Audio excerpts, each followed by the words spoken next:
Today, we are going to be shiny hunting.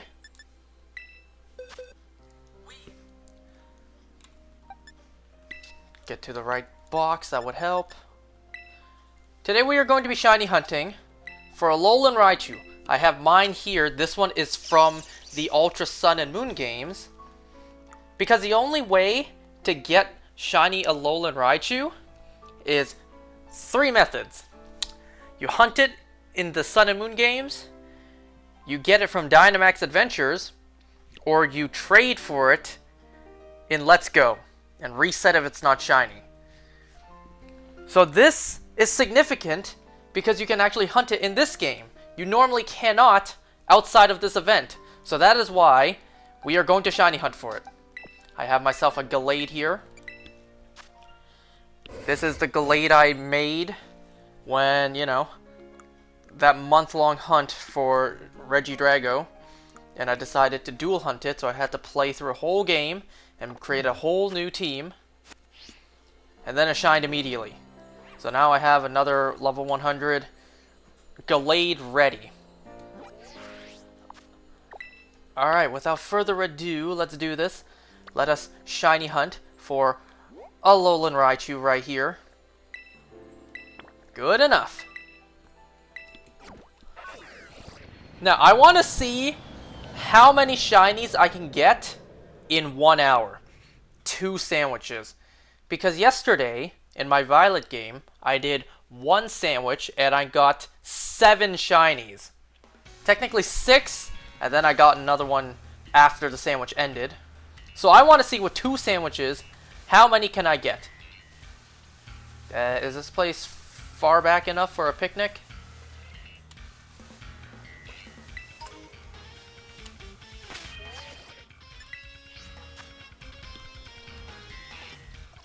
And sadly, I don't have my other Switch to give me a boost, so I gotta use my own Herba Mysticas from this game, which is alright. See, my other Switch, I may be in post-game, but I haven't yet done the, you know, the handful of 5 or what, no, like a couple of Terra raids in order to unlock 7-star Terras to grind for Herba Mystica, so that sucks. So, I'm on my own here. Do I need 2 or 1? You know what? You know, I don't need to save the game. I did nothing yet. Oop, I'm pretty sure 1 is enough. All you need, you primarily need the Herba Mystica.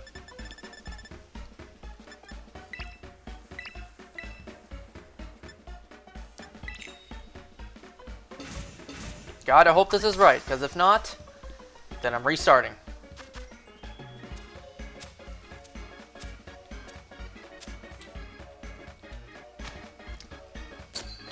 We're looking for Sparkle Power, Encounter Power, and preferably Tidal Power, level 3. I don't really care about marks, but you know, why not, right?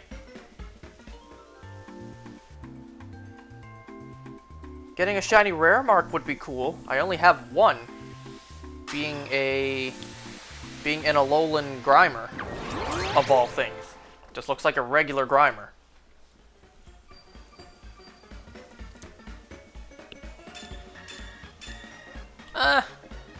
Sparkle anti. Okay, we don't need Encounter.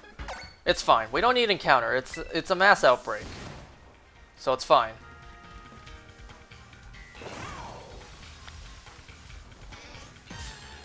Oh, I didn't even see that Oddish there.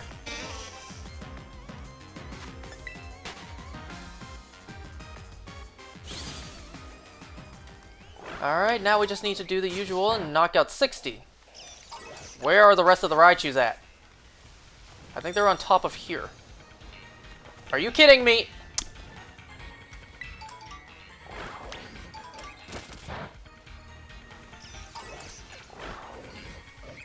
I'll be keeping count in my head.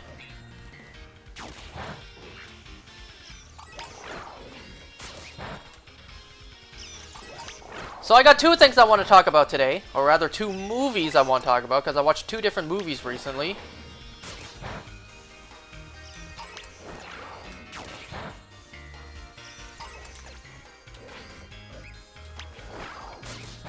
So the first movie I watched, being last night, I watched Godzilla X Kong, the new Empire.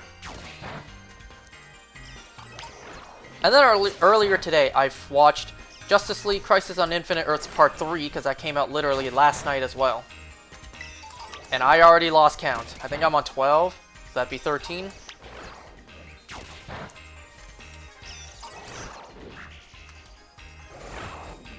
You're not shiny. Are you shiny? I don't think you're shiny. I think it's just because you're too high. No, you're not shiny.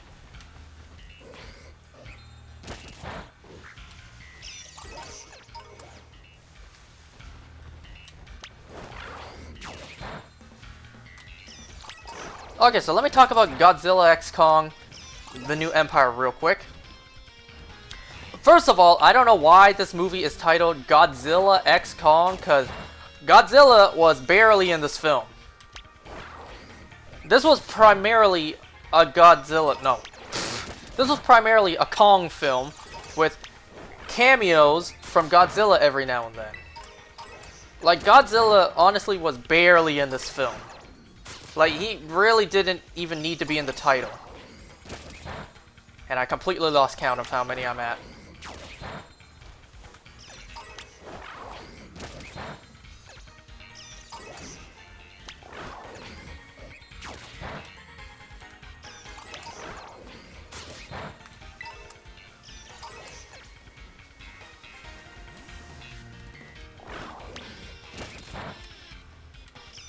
So let's see, like, they honestly could have just titled this movie Kong, the New Empire, and it just had a couple appearances from Godzilla. I mean, like, you know, Iron Man wasn't in the title for Captain America Civil War, right? So anyways, the plot, we actually once again get characters returning from the previous film, which is like unheard of for these kind of movies. There was no Madison this time, but there was the return of Bernie, also the return of Eileen and Gia. We also get a new character, Trapper, played by Dan Stevens. That is a huge positive for me, because Dan Stevens is a great actor. I watched him in Legion, and then recently I watched him in Abigail.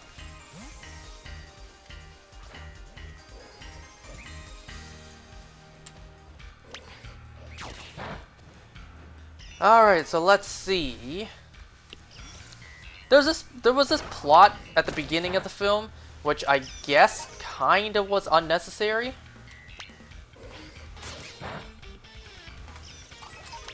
I have absolutely no idea how many Raichus I'm at now. I completely lost count. I'll be sure to write it down next time I do this.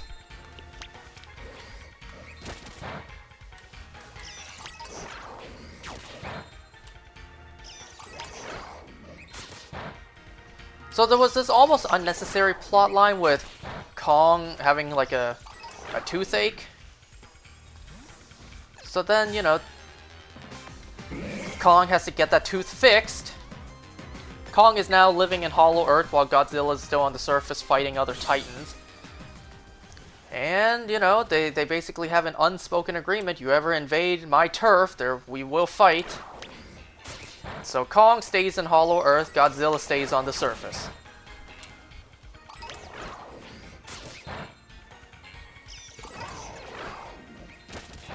But, you know, Kong needs to go back to the surface for the aid of humans to fix his tooth. So they call in a dentist, you know, played by Dan Stevens.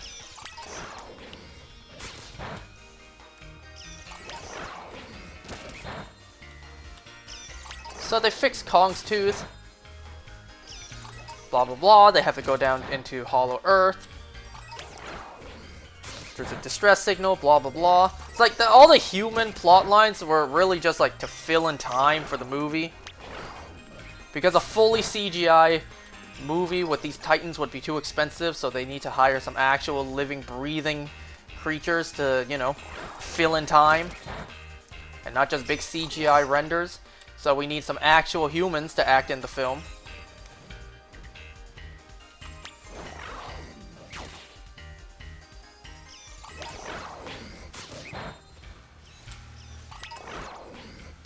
Well, Godzilla senses something is up. I'm gonna assume that we gotta be at least around 60 now, so let's start resetting. Godzilla senses something is up, so Godzilla fights some monsters very quickly. And then charges up. Instead of Godzilla being blue in this film, he's now pink. He's supercharged up.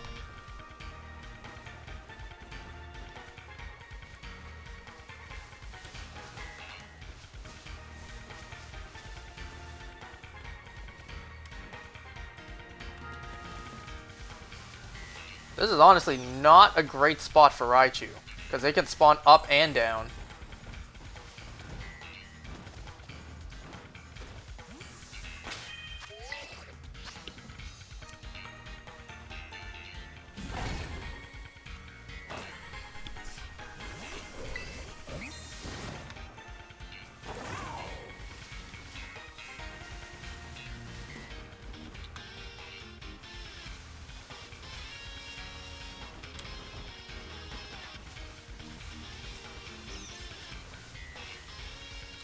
You know, I was debating, should I find a better spot for Raichu? I thought this would be a good one. I guess not. Turns out this spot's terrible for Raichu.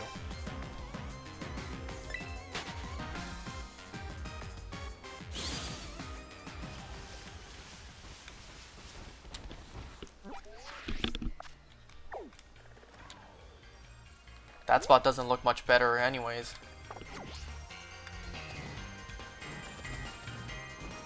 Okay, considering I already lost count, I think what I will do is I'm gonna reset for a different spawn location.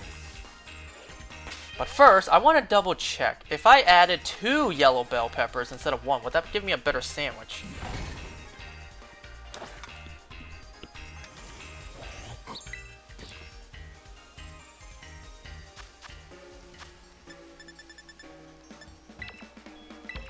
And also, what if I added butter? I know that doesn't really matter, but in the sandwich simulators I use, I always added butter just because I imagine 2 different games doing it.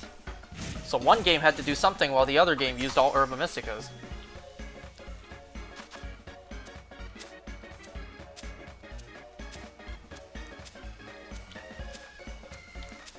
So we find out in this film that there is a whole ton of apes in Hollow Earth. We get a mini Kong, we get other giant apes. So we get one evil ape who wants to conquer the surface, called Scar King. He runs his tribe like a dictatorship. And Kong is having none of his bullshit. Yeah, see? That's what I need. Okay, let's try for a better spot. And this time I'll actually keep track of how many I've knocked out. I'm trying to think. What happened. Oh yeah, this was the film with that hilarious gif of the other ape just yelling in Kong's face and then Kong just socking him across the jaw. You know, that was hilarious. You know, at first when I was watching the movie, I was thinking, like, how does... Scar King is kind of at a disadvantage against Kong. He's a little smaller and skinnier, so, you know, Kong has the upper hand. But no, actually, the opposite. That makes Scar King a lot faster, a lot lighter. And you know what's really easy to forget watching these films, particularly this film? It's really easy to forget just how big these titans are. Because you see Kong standing next to all these apes, it's really easy to forget that these are ginormous apes. They're not small, they're not the size of regular apes. One human in that crowd of giant apes, of great apes, would be invisible. Oh, it was already off to begin with.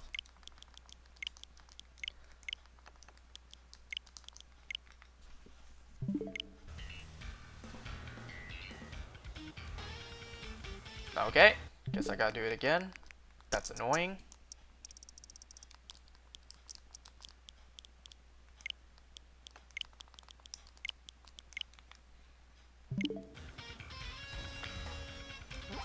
Alright, let's see. Where are they now? That's not any better. They're in the water.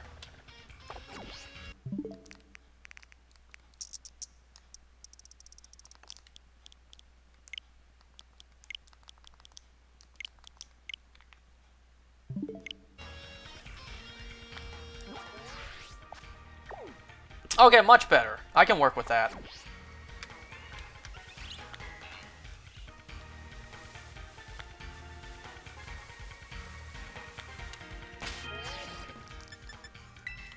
Now let's make ourselves a proper sandwich. So we get introduced to another Titan named Shimo. It's an ice dragon. Kind of the opposite to Godzilla's, like, you know, hot atomic breath of a dragon. Not avocados.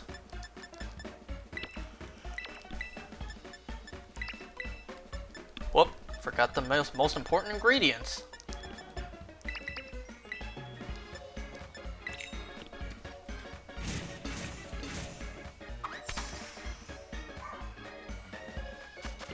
So, the stupidest moment I found in the film was when, you know, after Kong and Scar fought, and also against Shimo as well, Kong's arm is all wounded from frostbite. The stupidest moment I found to be in the film was when our human characters were like, dang, that frostbite on that arm looks pretty bad. I think Kong can use some help.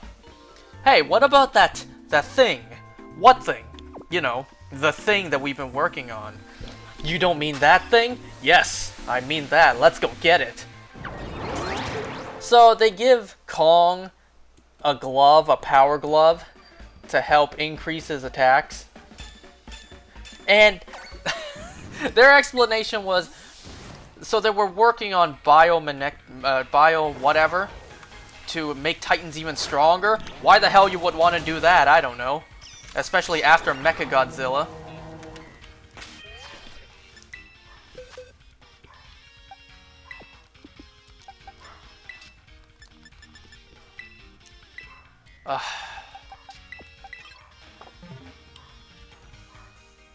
Man, god damn it. Now the first thing I catch is gonna enter my party. Fuck! There, you happy now, stinking game?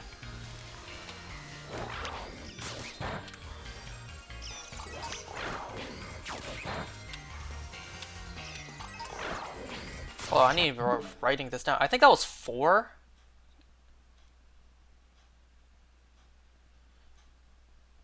Hold on. I need to be writing this down.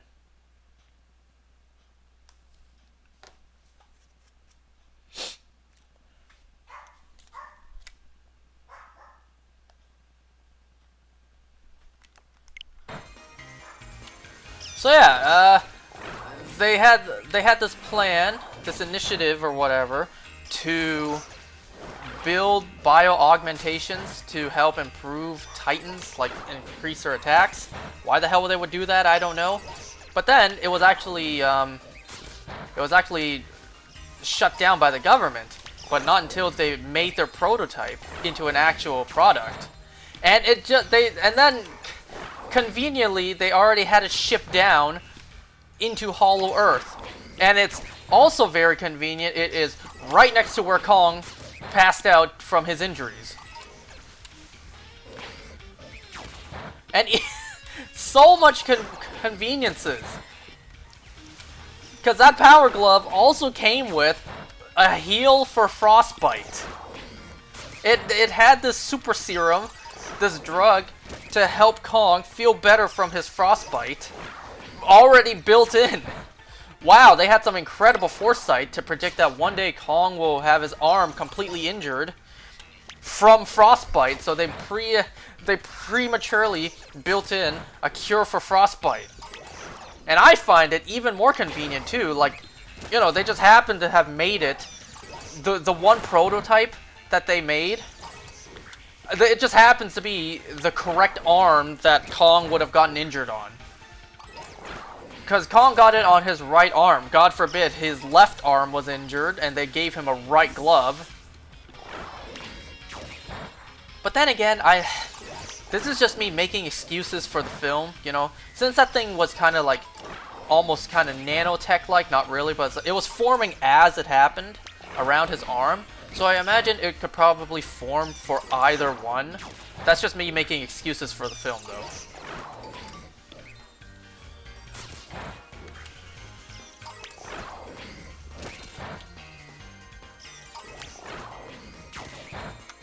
But I just found that so stupid. Oh, the exact thing we need is literally right here. And it has literally everything we need. It has a cure for his problem. It is exactly the correct arm that we needed for. And also, like, damn, they must have had great foresight to build it for an arm. Because, once again, God forbid if Kong got injured on, like, the leg. Or if he, you know, needed a chest plate.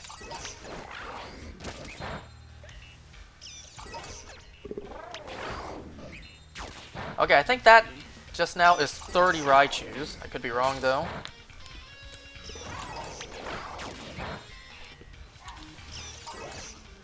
Then again, I don't know, they may have made it based on Kong's, like, you know, he holds his axe with his right arm, so he might be right-handed, so they prematurely built a right glove for him. I don't know. I found that kind of stupid.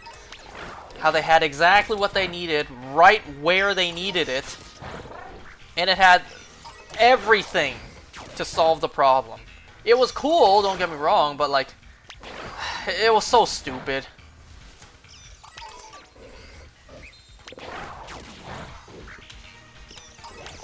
And then afterwards we get this spectacle of a fight. I always like fights like these where you get tag team fights and, you know, both sides meet their match kind of thing. You have Kong and Kong versus Scar, and then you have Godzilla versus Shimo. It's like, yeah, I like it when those kind of fights happen. Where you have like tag teams, you have team fights, and they each have their own kind of opponent, like equal power opponents. I will say though, some of the scenes in this film are absolutely heat. Because, you know, the scene in the trailer where you see both Godzilla and Kong running together, yeah, that scene is pretty fire. And then same thing, immediately after that, you see them both jump charging towards Scar King and Shimo. It's like, yo, those scenes are awesome to me.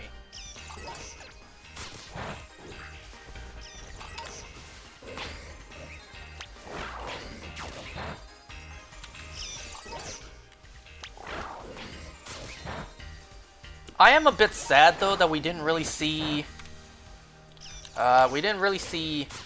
Godzilla with his, you know, pink supercharged up form really kick more ass.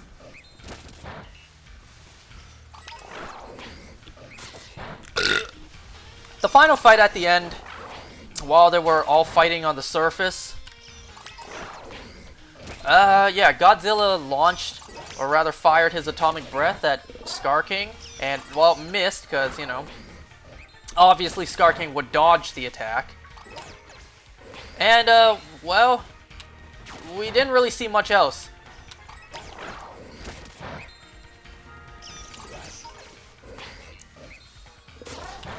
You know, after Scar King's weapon to control Shimo was destroyed, I'm sad that we didn't get to see Godzilla unleash a supercharged atomic breath at Scar King. Instead, it was actually Shimo who finished the job. Shimo froze him, and then Godzilla, and then Kong, my mistake, Kong shattered him, killing him. I mean, it's fitting that, you know, Shimo finally got its revenge, but like, ah man, I kind of wish we got more Godzilla in this film. Oh boy, I think oh man, my game broke. Man, this happens sometimes.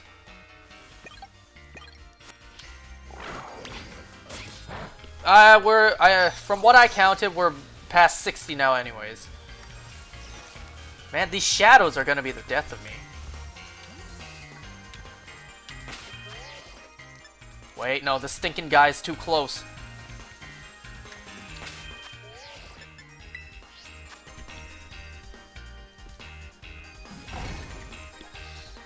So I'm kind of disappointed that this film had so little Godzilla. For a film being Godzilla x Kong, you know, we had 90% Kong and like 10% Godzilla.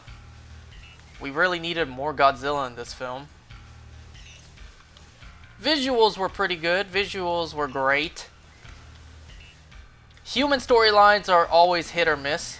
You know, mostly miss because nobody cares about them. We care about the big CGI monsters fighting. We don't care about the human storylines.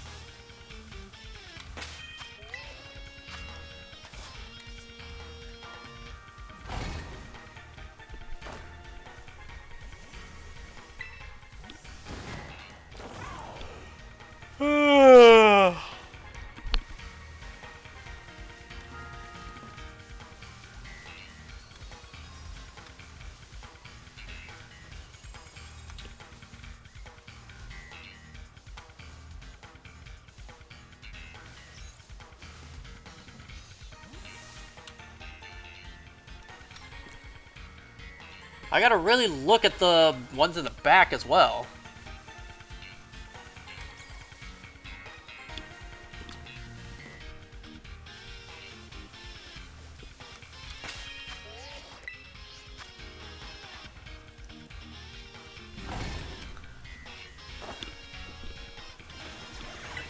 You know, I'm still hoping for a return of Ford and his family, because they were in the first Godzilla film in 2014 and they completely vanished. Like, what the hell? Where are they at? Bring back Wanda and Pietro Maximoff. They technically started it.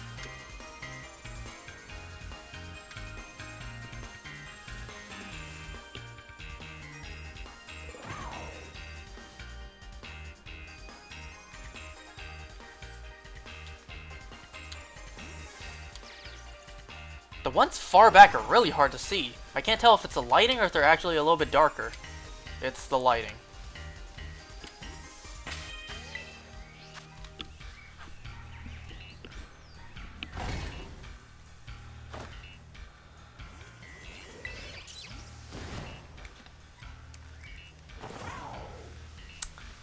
You know what I'm realizing what I should have done? I should have saved the game before making the sandwich. That way I keep the location that this outbreak is at. Because if I don't get any shinies, obviously I'm gonna reset the game to get my Herba Mystica back. But that means I gotta reset the time again until I get it a good spot. Oops. Let's just hope I get that shiny.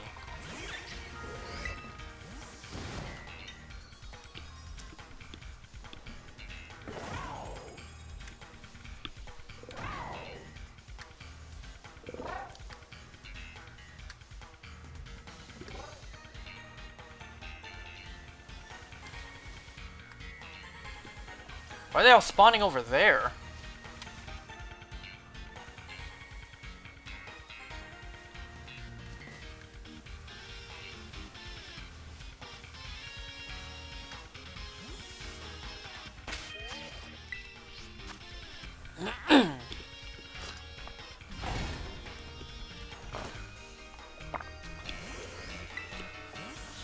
Alright, so earlier today I watched Crisis on Infinite Earths Part 3. And this film was much better than the previous two. Previous two were paced weird. The plot was eh. I do gotta say, it is absurd how little cameos we got, especially in animation. Animation should have made it much easier to do cameos. It's astounding that live-action Crisis did more cameos than animation did. So part 3 picks up where part 2 ended, where Kara killed the Monitor. And the Monitor, after dying, sends them all to the Bleed dimension, which is actually, to my knowledge, brand new for this storyline. Because I don't believe the Bleed was a part of the original Crisis, like in the comics. So we find out that 8 months has passed since they were sent to the bleed.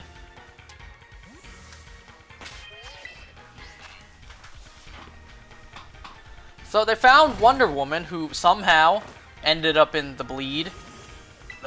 She was wiped out by antimatter. She should be dead, not in the bleed. So somehow she ended up there.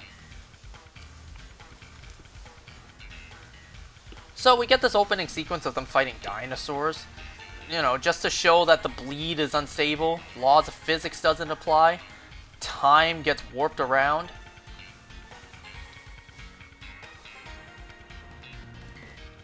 And to my knowledge, the little group that we meet during that opening sequence, they're straight up just called the Losers. I never heard of them before.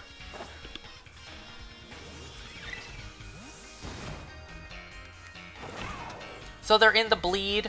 You know, the bleed is collapsing in on itself in a way. Not really, but whatever.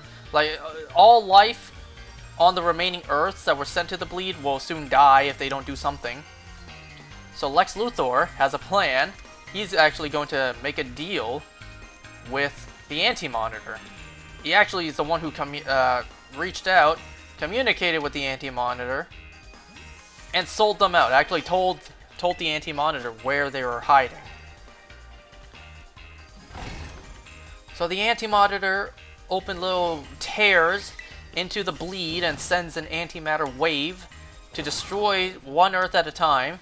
That way, Lex Luthor and all the other remaining heroes can actually study the Anti-Monitor and figure out a way to kill him. They were saying, like, just like the shadow demons, this thing is also susceptible to light. Needs a lot of light. You know, if only we had a being who could absorb the power of the sun, of multiple suns, and unleash it all at once. That would probably kill the Anti-Monitor. Oh, look at that, we have Superman. So not only were the Earths sent to the bleed, but also their suns as well. They mentioned 52 suns. Man, DC loves its 52. Just loves the number 52. So then I was thinking, like, you know, they were saying Superman probably wouldn't survive, you know, absorbing the power of 52 suns and then unleashing it all at once. But then I was thinking, like, why does he have to do it alone? They literally have Supergirl. They can each absorb the power of several suns and then both unleash it all at once. And then I immediately picked up, like, what they were getting at. Because, you know, the original Crisis, the death of Supergirl was big, and it's on the frickin' movie poster. So you can already guess what's coming. Supergirl was gonna take his place, feeling all the guilt of killing the Monitor. And yeah, Supergirl does that and she dies. Is that a shiny?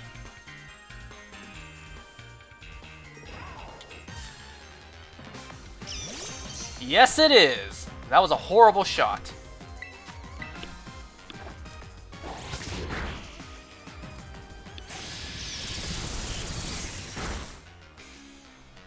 We got at least one shiny today, so that's good. I would like at least two. I'm hoping to get at least one male and one female.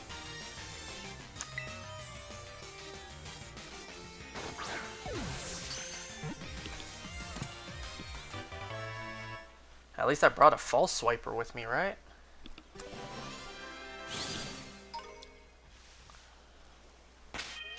Okay, I'll check the summary afterwards. Let's not waste sandwich time.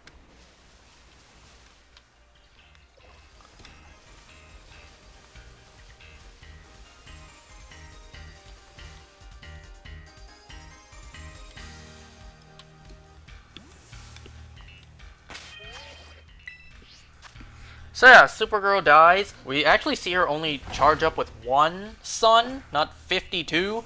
Though they're not going to actually show her charging up 52. They probably could have just shown her charging up a couple, not just one. So, right? It's whatever.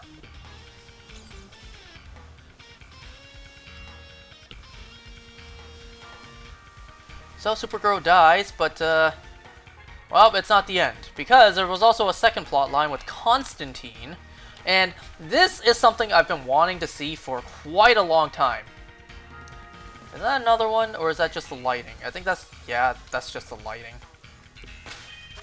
Because the Tomorrowverse is technically a follow-up to the DC AMU, I always wanted to see that. I wanted to see some sort of, like, callback or connection back to the DC AMU, but it was never, you know, really necessary to the plot until now. So we finally get that. We get a whole ass flashback to a timeline that's long gone. Technically that shouldn't be possible, but hey, this is DC. Anything is possible. So we flash back to literally the ending scene for Justice League Dark Apocalypse War. Some of it was ripped out from this movie straight up, but majority of it was actually reanimated into the newer art style, which is pretty cool that they took the effort to do that. See, I always wondered, why was Constantine being punished? He told the Flash to run back in time and create a flashpoint, but like, he told Barry to do that. Why would Constantine be punished for that? And now we find out why. Because there was actually a lot of stuff we didn't see. But there was a lot of stuff that happened we did not see after the fact, after the film. It turns out Barry did not do it willingly. Constantine actually put a spell on him to do it. So it turns out, after Justice League Dark Apocalypse War, Flash ran back in time to the early days of Apocalypse, found baby Darkseid,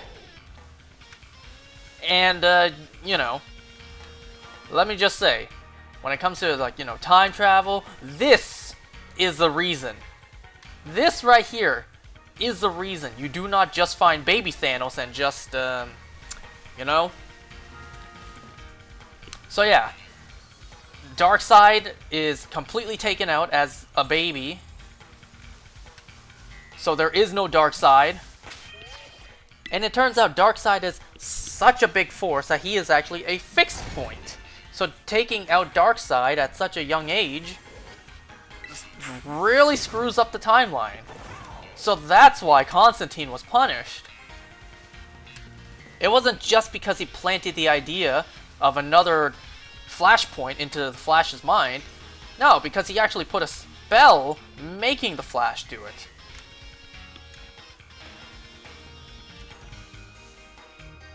Now, it wasn't just that. You know, Barry wasn't about to kill an infant even if it was Darkseid. So that's what Constantine was for. He put a spell on Barry so that he, like, emits poison everywhere he goes. So even if Barry doesn't, you know, lay a hand on Darkseid, Darkseid is still dying because of the poison that comes off of him. So that is really interesting. Seeing an infant Darkseid, like, I didn't expect to see that.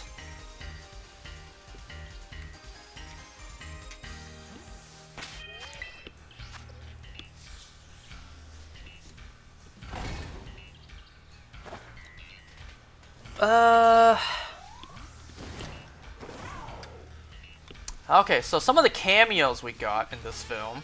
Once again, it is absolutely stupid how little cameos we got, especially in animation. Animation honestly should have made it easier to do more and more cameos. But instead, in animation, we got even less than the live-action Crisis on Infinite Earths. That is just sad.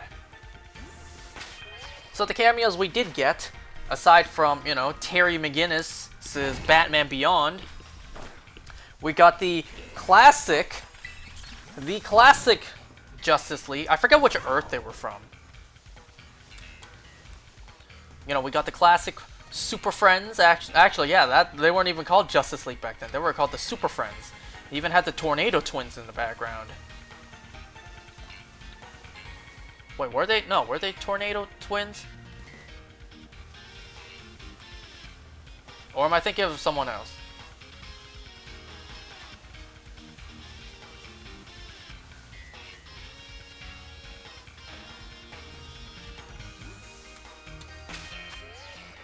Wait, I need to look it up. Were they Tornado Twins, or am I thinking of someone else?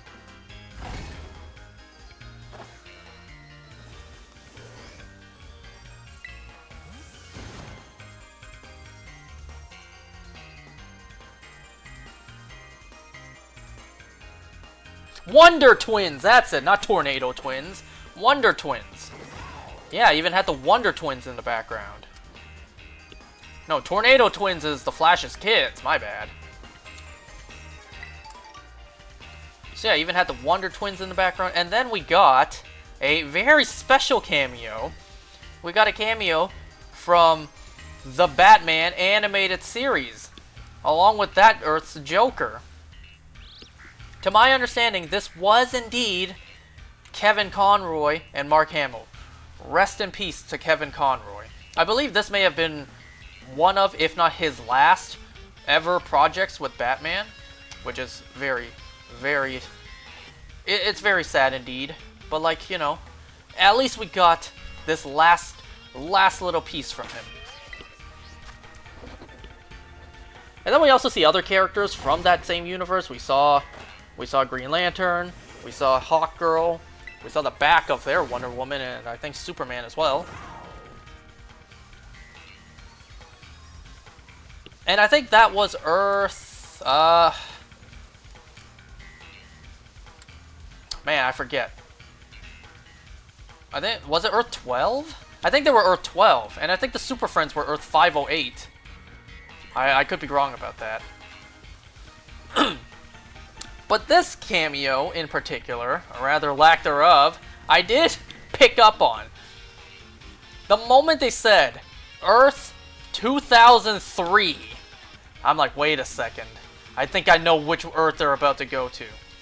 And then we see the Titans Tower. We don't even see the Teen Titans. We see the Titans Tower. And I knew it. I called it. I called it before, where the Teen Titans should be also affected by this crisis. Because remember, in the previous timeline, in the DC AMU, we literally saw the Teen Titans of that Earth cross over with the Teen Titans of the show in the movie. The movie Teen Titans vs. Teen Titans Go, we literally saw those Teen Titans cross over. So they exist out in the multiverse, meaning that the antimatter wave would affect them as well. I said this before too, that just because they're not shown on screen doesn't mean they're not affected. It's like saying during Secret Wars, you know, during Secret Wars, the Venomverse, the Tobey Maguire and Andrew Garfield Spider-Man, the X-Men, they'll be affected even if we don't see them on screen. They'll be affected. Like, their Earths will be affected even if we don't see it happen. And now, we actually do see it affect them. The Teen Titans are wiped out. And the end of the film has big implications on that too. Because the way this film describes it, killing Darkseid as an infant, you know, kind of broke the universe because Darkseid was supposed to be a fixed point. So killing him is actually what broke the universe, or rather broke the multiverse. It was the act of killing Darkseid that, you know, shattered the multiverse, creating one where Darkseid is dead and creating the other with Darkseid. But it didn't just stop at two. Earths kept on multiplying, creating infinite Earths.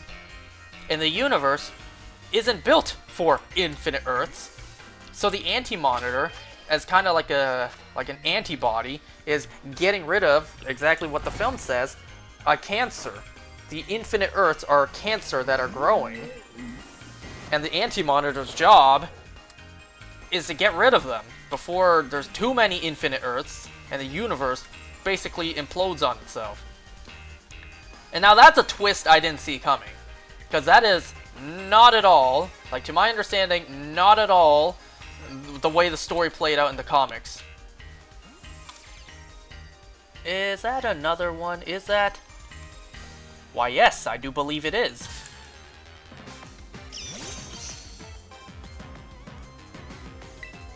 Alright, great. We got a female and a male. Fantastic.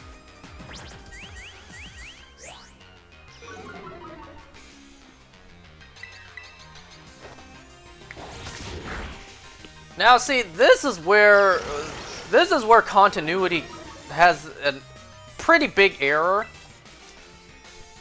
So the film describes it as the multiverse didn't exist until after Constantine rewrote history by putting a spell on the Flash. But, like, we literally saw the multiverse exist beforehand. I just mentioned that we saw the Teen Titans crossover. And that was a multiverse film. I mean, sure, technically it's not in the continuity. It is, but it's not in the lineup because it wasn't in the slate. The creators for the Teen Titans vs. Teen Titan Go movie, you know, was someone else. So they just decided to add those characters in for you know, a fun cameo. You know, it's like, you know, Venom and the MCU. Venom's not made by Kevin Feige, but it still exists in the multiverse. So it's made by someone else that's still canon, right? So that's why. So they kind of just ignore it. They're ignoring Vulture showing up in Morbius, right? You see what I mean?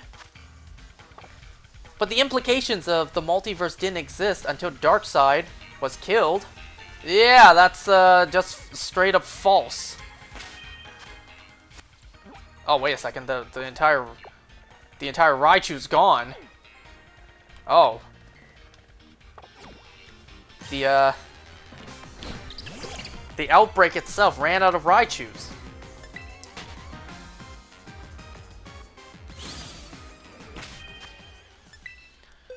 Well, until we do our next sandwich, let's take a look at these two.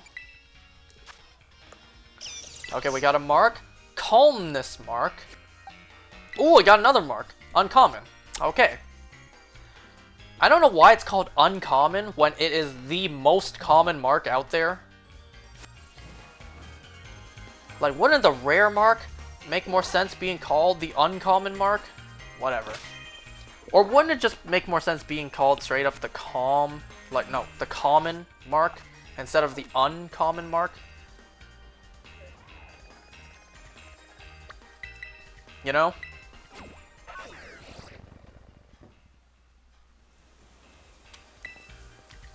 Alright, so we are going to do one more sandwich.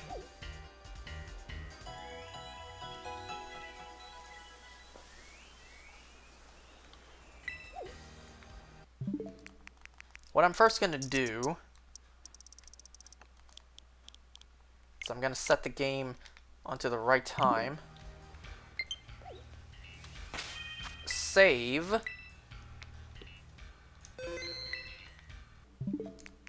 And now let's find another outbreak. So yeah, the implications that the multiverse did not exist until Darkseid was killed is just flat out not true. It's just flat out false. You know, it's the same thing as saying, like, the Tobey Maguire, the Andrew Garfield Spider-Man universes, the X-Men universe, all of them did not exist until the Loki show. Until Loki, in the events of that show, He Who Remains was killed and the timeline was freed, given free will. Right? It's like saying they didn't exist until that happened, which is just flat out not true. I think I can work with that one. So, like, man, I don't know how to work with that, right? Obviously, the multiverse existed beforehand. So to say that it was the act of killing Darkseid, that's what, you know, created the multiverse? No. I'm sorry, no. That just simply is not the case. But it's the thing that happened at the end of the film that is what's really making me scratch my head. So at the end of the film, they kind of did the Earth Prime thing, where, you know, we let the Anti-Monitor take out the remaining Earths, and then we used a Miracle Machine. We create one new timeline, what am I doing? One new timeline, one new Earth, where all of us coexist,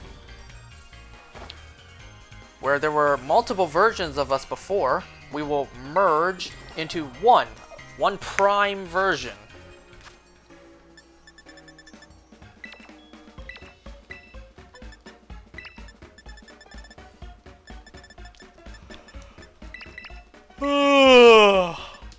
So that has me scratching my head, because are you saying that the entire multiverse beforehand is gone, and only this one Earth remains, one Earth Prime?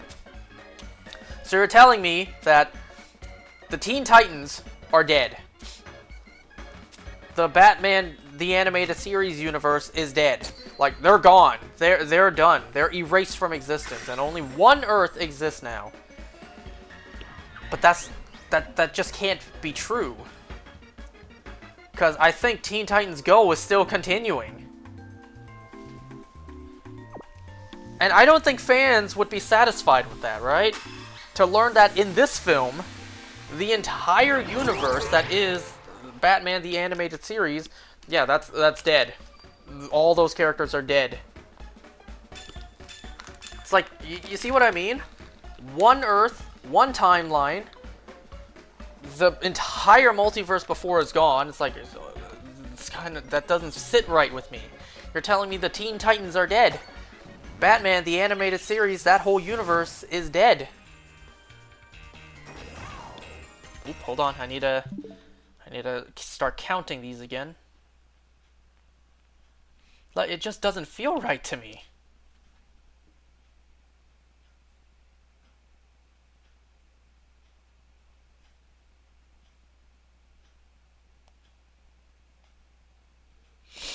How the hell do I, you know what, never mind.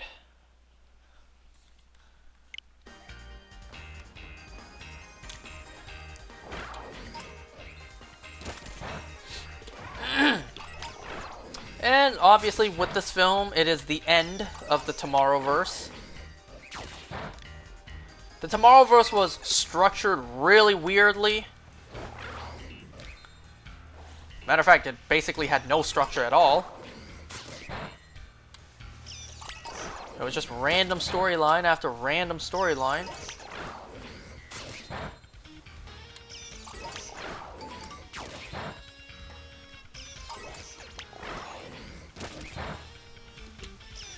So I'm hoping Phase 3 of this animated universe, whatever it'll be called, will be better structured afterwards. The DC AMU was fantastic. It had the looming threat of Darkseid in the background the entire time. But this, no, it was, like I said, just random story after random story.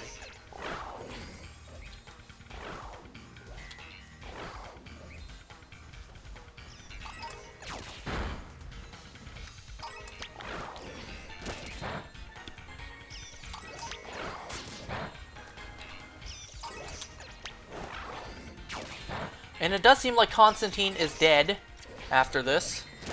Consumed by the antimatter wave as well. Like, after millions and billions of years, Constantine can finally rest.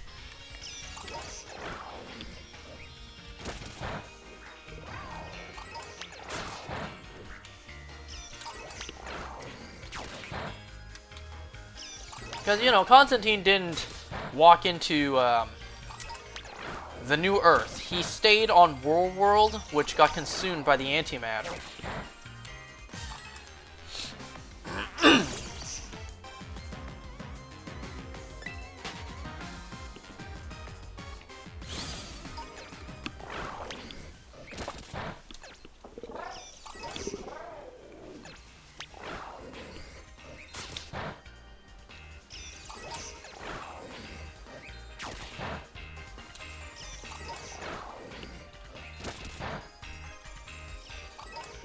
Who knows? Maybe the upcoming Watchmen animated show will take place. Animated movie will take place in this new universe.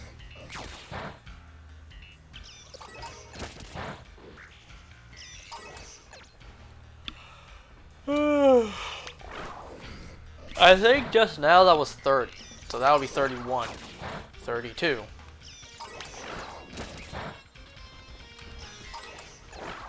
And well, those were the two movies that I watched these past 2 days. I'm finally caught up on both the MonsterVerse and Tomorrowverse.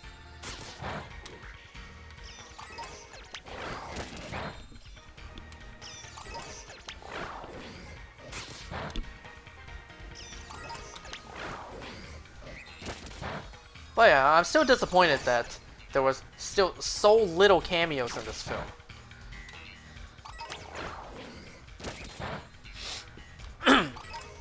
Like, once again, animation should have made it much easier.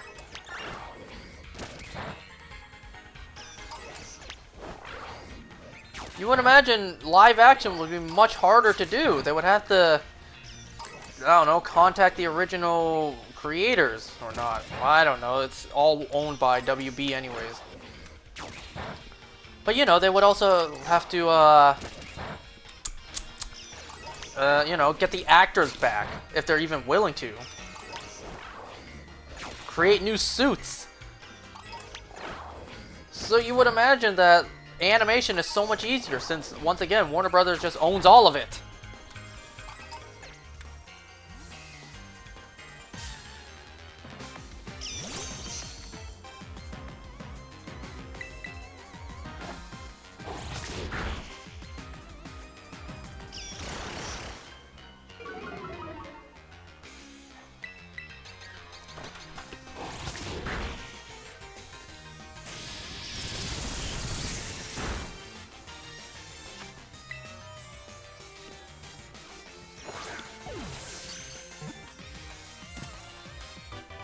Nice. So I don't know how to take it, right? I don't like the implications that they had in this film.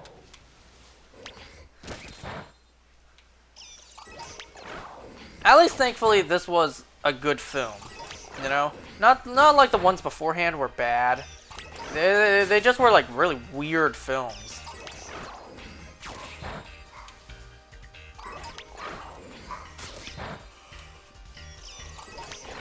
Ugh.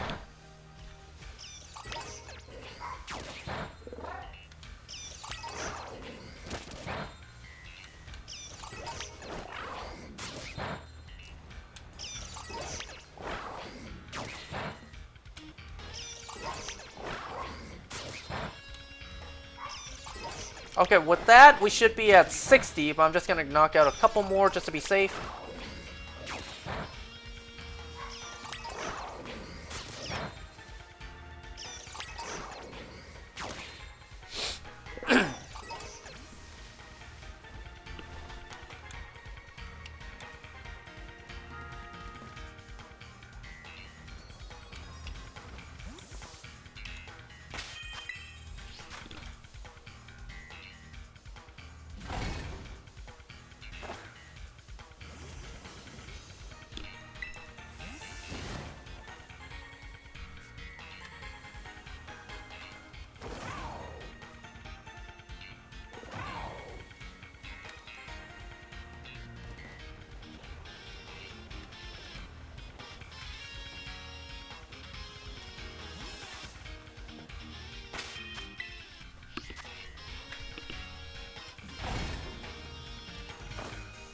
Now we just do this until the sandwich ends.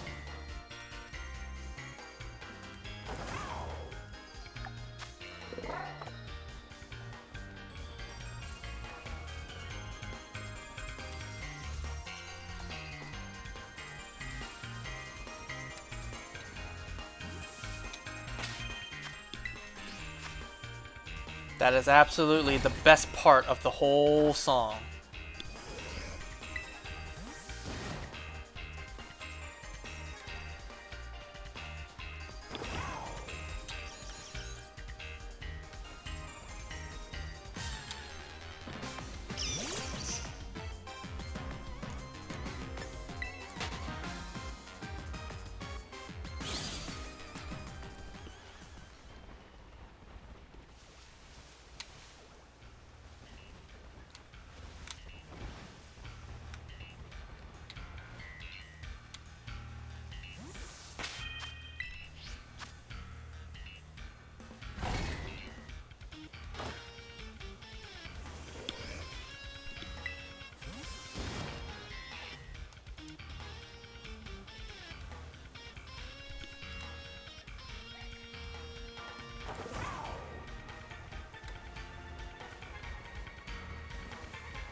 You know, it'd be kind of cool for me to, like, you know, adjust the time, adjust the date, and get a shiny Alolan Raichu with the Destiny mark. That'd be pretty cool, actually. I might do that.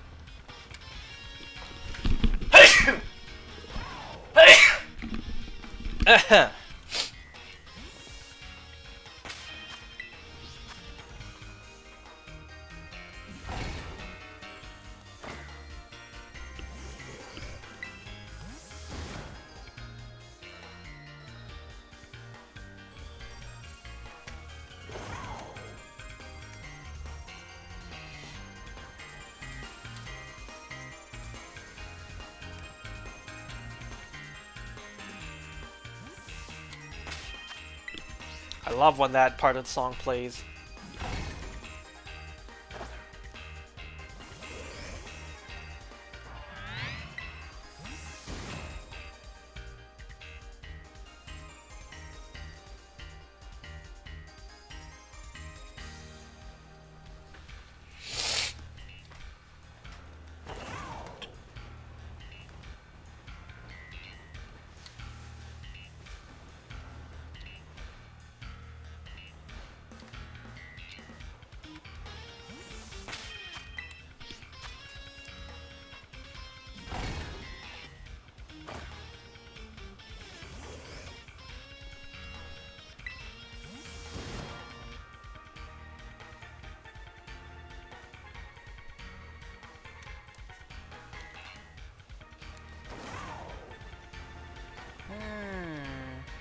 Wow, that's a big cluster. Holy shit.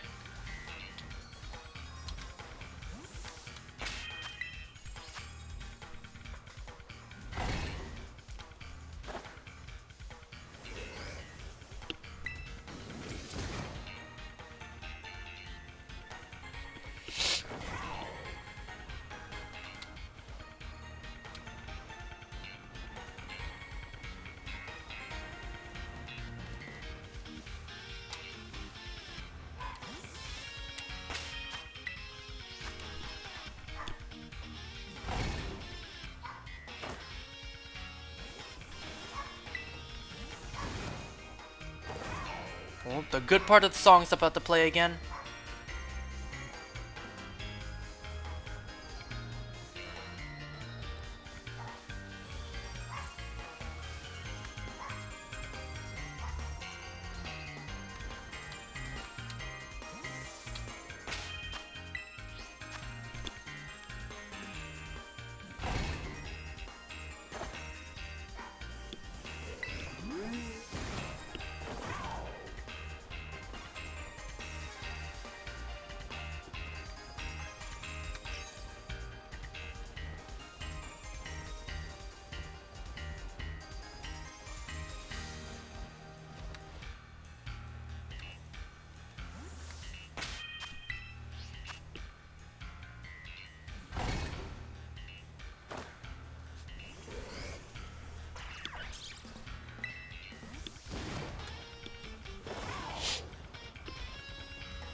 You know, Alolan Raichu may not be the only one coming up.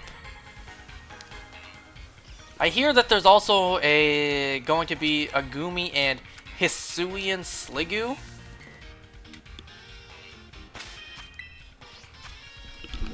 You know, once again, Hisuian Sliggoo can't be caught natively in this game. You can catch a Gumi, send it to PLA and evolve it there, send it back.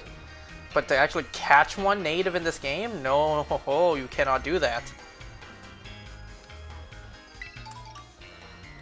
So if that is the case, maybe I'll do one of these for that too. You know, I never really cared about these boosted boosted outboot, boosted rate outbreaks. Never really cared for them much. Because, you know, it's like, sure, the increased shiny chances are nice, but like I don't really want any of the shinies. And even if I did, you know, you can just go ahead and get them in-game anyways. So I never really cared for them. Until this one. Because this one, once again, is a big deal. You cannot normally catch a Alolan Raichu in this game.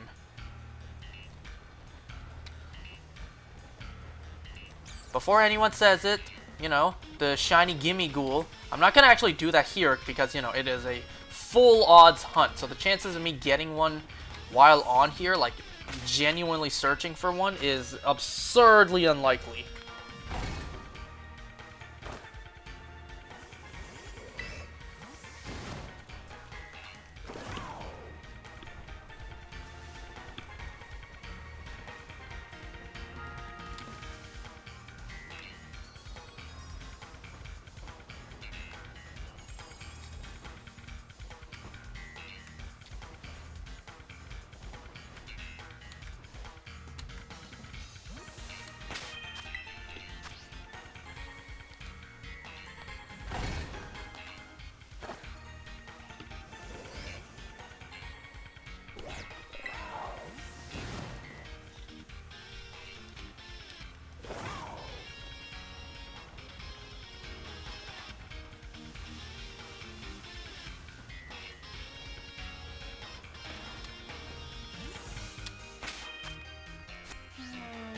I don't see any.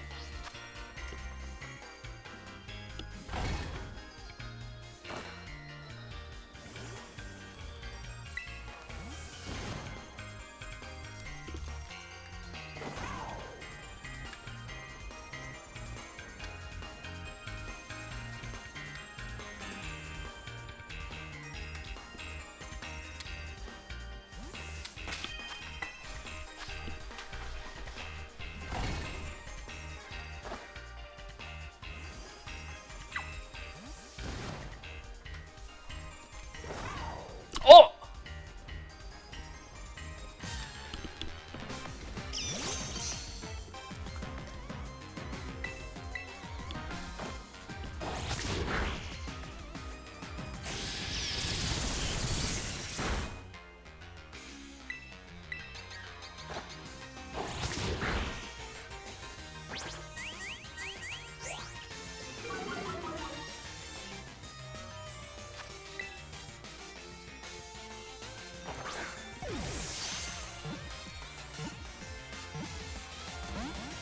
Dang.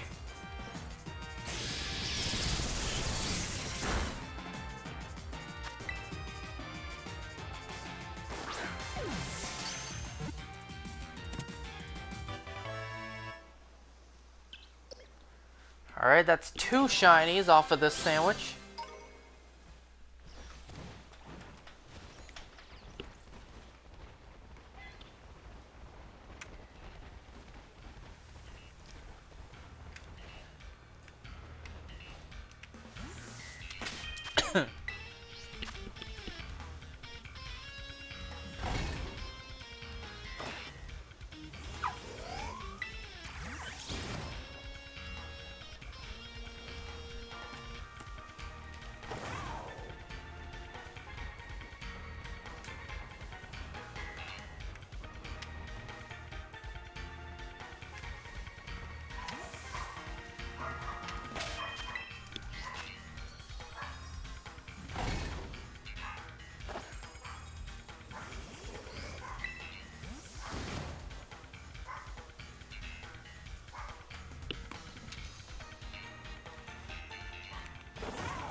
How much more time do we have? Basically 12 minutes.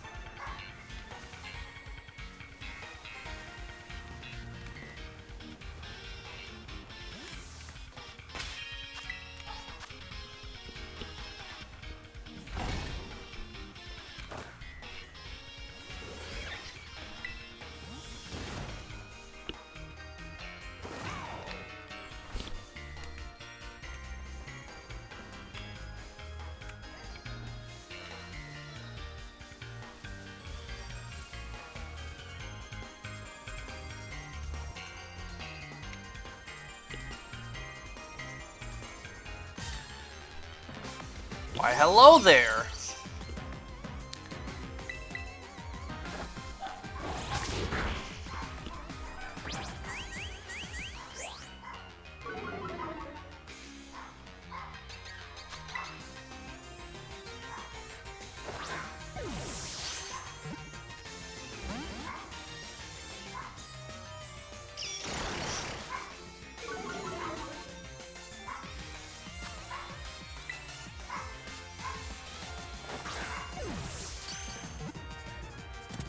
Nice!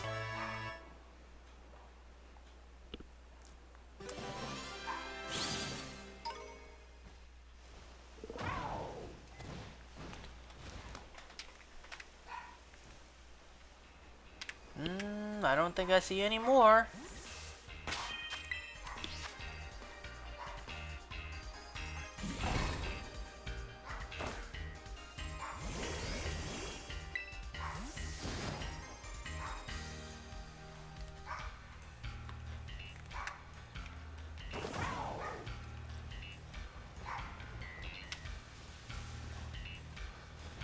Ah, that's what taking that. Oh wow, that's what's taking up all the spawns.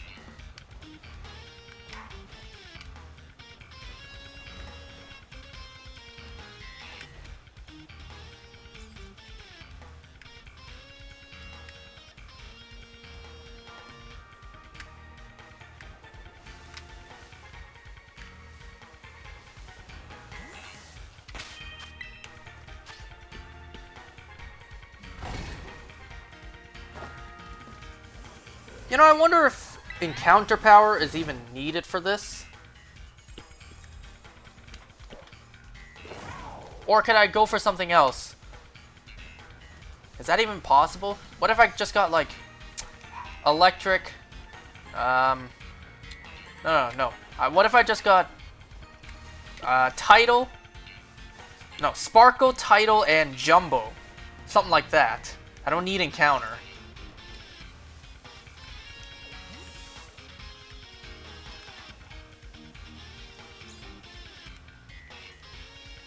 Ah, the lighting over here, I just gotta go and make sure. Nope.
What the hell was that?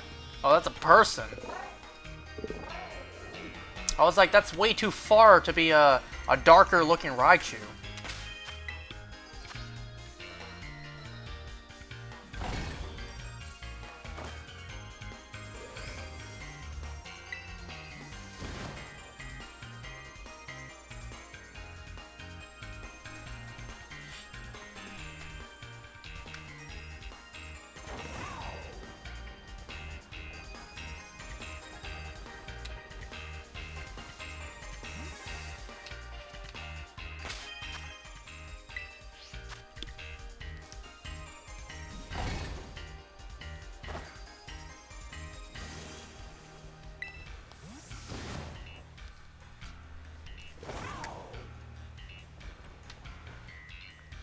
Okay, you guys are taking up my spawns.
No, that's just...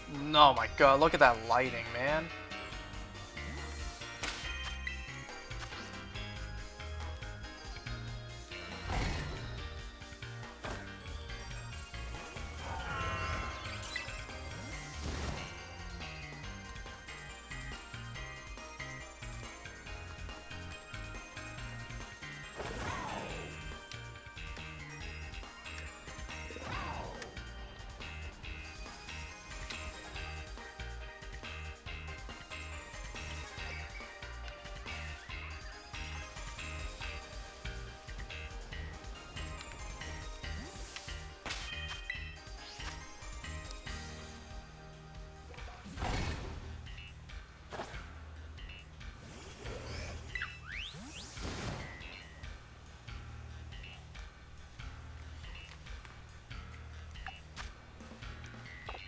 Three and a half minutes left.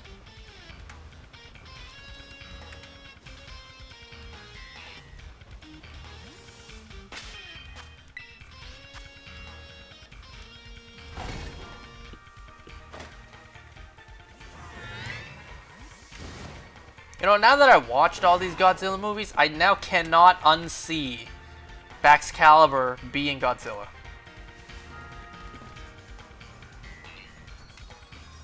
Ooh.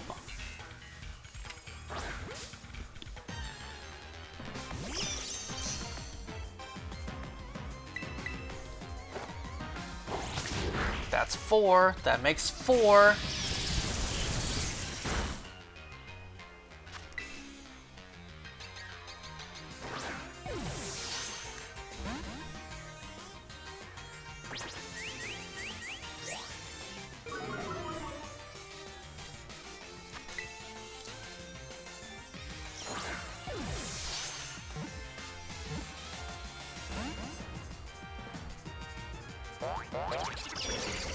Man, hearing this Unova battle theme while battling an Alolan Pokemon, I was like, what the hell?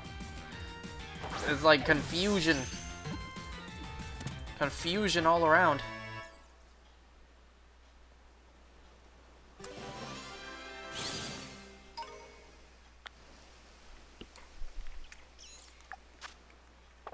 Almost 2 more minutes.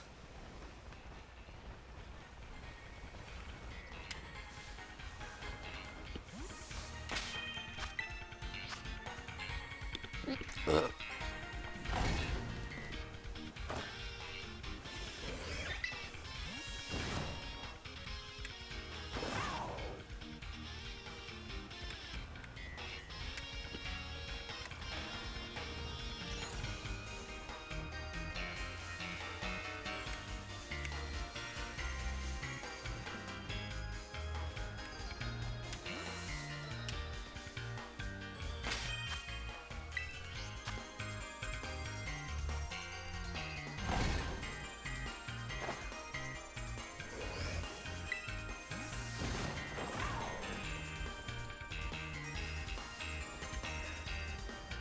Oh my god, all of you taking up the spawns.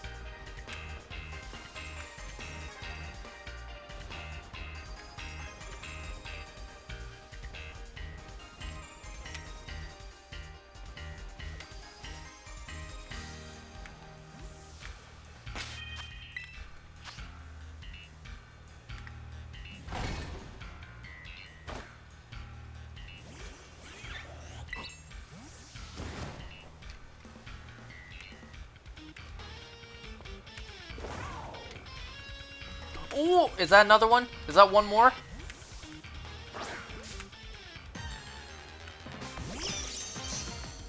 Nice.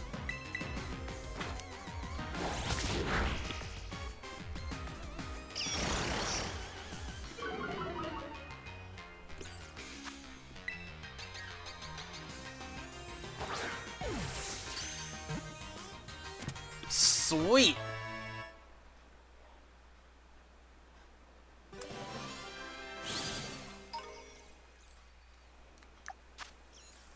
And we're out of time.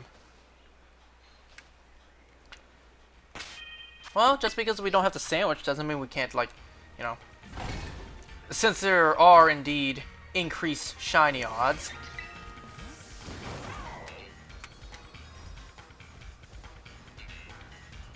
Just gonna do this one last reset.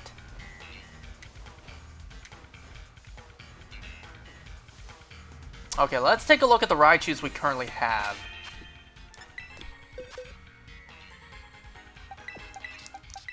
So we caught 7. In one sandwich, I caught 7 in my Violet. In 2 sandwiches, we caught 7 in this game. It's okay. It's not bad. So we know, yeah, we got uncommon, and we have... Okay, let's check from the 5 that we got from here.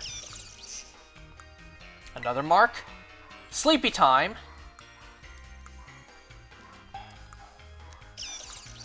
No ribbon, or mark. Vigor mark.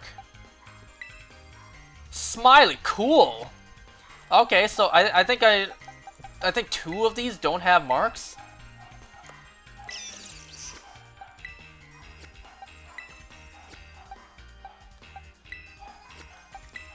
Yeah, 2 of them don't have marks.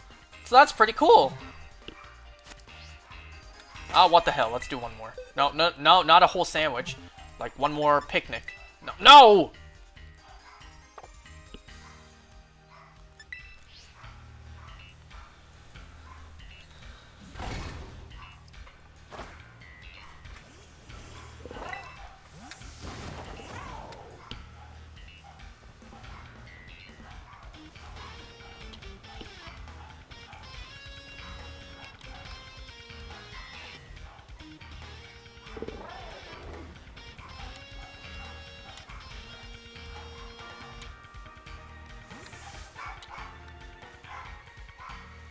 And of course it had to be daytime now, with the better lighting. Couldn't have been that earlier.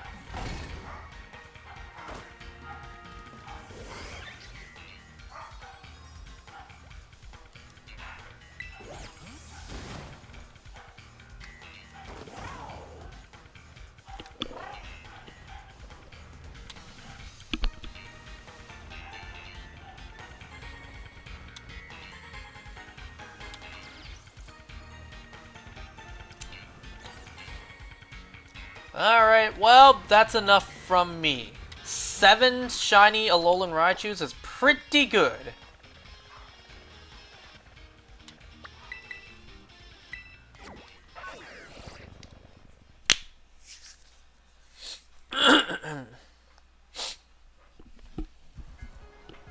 Alright, I'm going to end this here.